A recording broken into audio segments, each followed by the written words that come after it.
Hi guys, in this tutorial I'll teach you how you can track or manage your finances with monday.com. So there is a template in monday.com that is very useful if you want to manage your finances, and in this tutorial we're going to use that template. So under main workspace you have to press this blue button and then you have to press choose from template.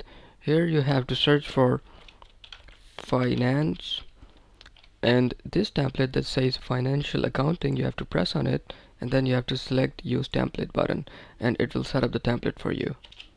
After the template is set up, as you can see, it has created a board for us that we can use to track all of our finances.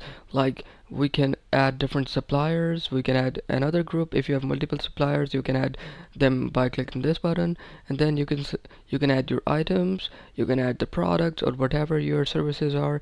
You can add total payments, managers, invoice date, due date, credit limit, remaining balance, payment 1, payment 2, and you can add a lot of other columns to manage all of your finances, like comments, files, and all of your workflow can be managed using this finance template. So guys, I hope this tutorial was helpful. We'll see you in the next one. Thanks.